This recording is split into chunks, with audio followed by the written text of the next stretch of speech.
This past Easter was one of the most dangerous situations that Chris and Jessica ever put our granddaughter in. Chris and Jessica had been on a 3-day drinking binge. Chris and Jessica took my granddaughter to an Easter egg hunt. They were too drunk to be there. They went to line up to go into the Easter egg hunt, and Jessica started screaming and yelling at Christopher that it was all his fault. You should have taken me to the bathroom. Jessica urinated on herself because she was so drunk she couldn't make it to the bathroom. After the Easter egg hunt, they decided this was probably a good time to go to the movies. When they got to the theater, Chris and Jessica were turned away because they were too drunk. Other people there saw that they were leaving with our granddaughter. And when Chris and Jessica got into the car with our granddaughter, they blocked them in so they could not leave, and they called the police. He was being belligerent, so they arrested him for drunk in public. All of this happened before noon on Easter Sunday. That night, Chris said she had a good day because she had her Easter egg hunt and she got her basket. To this day, our granddaughter says it's the worst day of her entire life. It's horrible. Okay. First off, God bless the two of you for stepping up and stepping in here and removing this child from harm's way. And you have no doubt that that child has been put in a car with these two falling down, staggering, drunk. No doubt. And driven around. Yes.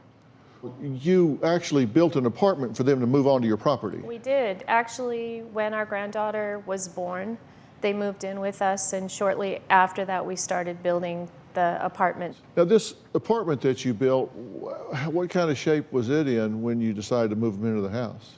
Oh, it was horrible. It was Define horrible. It was dirty, and I mean, we're not going to judge people on how they keep their house. And I hadn't seen her bedroom at that point, the way that we saw it. I didn't see that until I actually packed it up.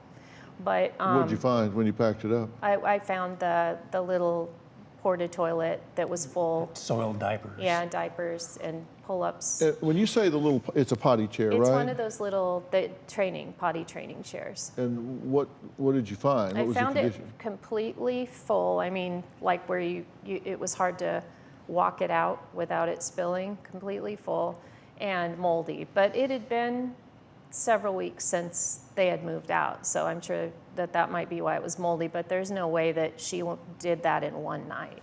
The fact of the matter is you found a potty chair that hadn't been emptied to the point that it was moldy and crusty and dirty diapers littering the floor all around, which is unsanitary, and you had a child living in that condition. Absolutely, and there's no theory yes. under which that's okay. There's no theory under which this is, oh, we just forgot to pick up today around here. And that's why we're here, because we've come to that realization how bad it really is, and we but, just want to address. But do you hear what I'm saying? Oh yeah, absolutely. I mean, she's still kind of trying to say, this is horrible, sort of. I mean, you can't excuse it and condemn it at the same time. You've either got to say, this is absolutely disgusting, or it's not, because you're coming up to a choice point here about what happens with this child. Right. We've actually made that choice. Yeah. We're just trying to figure out what we can do. Why did y'all now. wait so long? We really didn't wait. How did they have this child to go to Easter drunk? Why were they able to drive drunk with her even one time? There were adults that knew what was going on here. Right. Well, why was this allowed to happen even one day? It's, when they would leave the house, they would not be drunk. They would come back that way.